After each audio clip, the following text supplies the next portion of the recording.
Bestech India private limited के plot फर्जीवाड़े में देवी अहिल्या श्रमिक कामगार सहकारी संस्था आईजी से नाराज। बोले संस्था के उपाध्यक्ष पंकज जायसवाल, बेस्टेक पहले ही अपनी रजिस्ट्री सरेंडर कर चुकी है। कोर्ट में कोई प्रकरण अब लंबित नहीं है।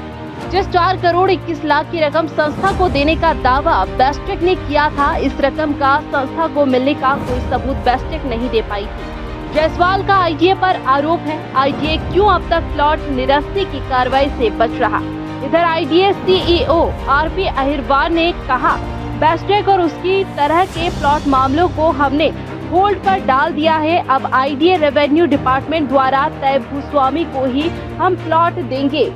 जैसा कि हमारे नॉलेज में 2022 में आया था, 1 फरवरी 2022 को हमको कोर्ट का नोटिस प्राप्त हुआ था, जिसमें बेस्टेक नामक कंपनी जो गुड़गांव की है, जिसके डायरेक्टर मिस्टर धर्मेंद्र पिता डीपी भंडारी हैं, और इनकी तरफ से अधिकृत व्यक्ति जो आते हैं वो मानस बनर्जी आते हैं।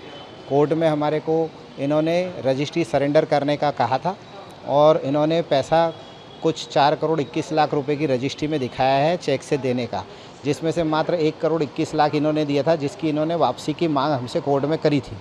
तो जब जज साहब ने हमसे पूछा था, तब हमने जज साहब को जवाब दिया था, अगर इन्होंने पैसा दिया है तो हम इनका पैसा जिन सदस्यों को प्लॉट देंगे उनसे लेके चुका देंगे।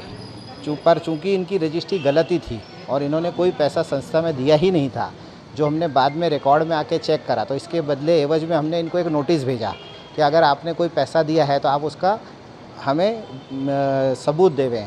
तो इन्होंने ना तो हमें कोई जवाब दिया, ना ही उसका कोई सबूत दिया, ना ही वो पैसा हमारे सोसाइटी में कहीं जमा दिखाई देता है। तो इस तरीके की धोखाधड़ी करते हुए ये संस्था की ज़मीनों ने इन भूमाफियाओं ने अपने नाम से करा रखी थी और स्वेच्छा से इन्होंने कोर्ट में 1 फरवरी 2022 में सरेंडर करी है जो संस्था में। इसके एवज में इन्होंने जो पैसा मांग रहे थे, वो पैसा तो हम देने वाले हैं नहीं, क्योंकि था ही नहीं इनका पैसा। और इसके एवज में इन्होंने आईडीए से एक प्लॉट लिया था, जिसमें हम आईडीए से डिमांड कर रहे हैं कि वो प्लॉट निरस्त किया जाए। लेकिन पता नहीं आईडीए में उस चीज़ की सुनवाई क्यों नहीं हो रही है, किस कारण वो लोग नहीं समझ रहे हैं कि ये इन भूमाफियाओं का साथ नहीं देना है, क्योंकि वो गलत तरीके से बता रहे हैं कि हमारी रजिस्ट्री सही है, कोर्ट में केस चल रहा है। कोई कोर्ट में केस नहीं है बेस्टेक इंडिया का।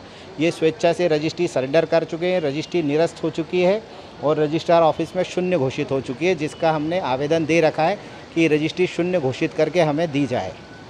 तो ये हमारी तरफ से है और आईडीए को इस चीज़ में संज्ञान में लेना पड़ेगा कि ये कोई भी मामला कोर्ट में नहीं है और हमारा किसी भी किस्म का इनसे कोर्ट केस नहीं चल रहा है। और ये जो हमारी ज़मीन आईडीए की, इनको प्लॉट नंबर 236 जो स्कीम नंबर 134 में दिया गया है बेस्टेक को, जो इसने आगे नागदा रियलिटीज़ को बेच दिया, उसके आगे नागदा रियलिटीज़ ने पुनीत गोविल को बेच दिया। ये प्लॉट निरस्त कर वापस देवी अहिल्या सोसाइटी को दिया जाए।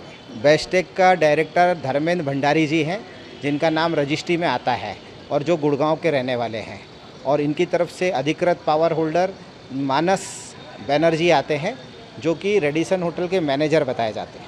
आईडीए को ये चीज़ संज्ञान में लेना चाहिए। हम पत्र दे चुके हैं आईडीए को आज से 15 दिन पहले कि ये रजिस्ट्री निरस्त करके शून्य घोषित की जाए और देवी अहिल्या को दी जाए।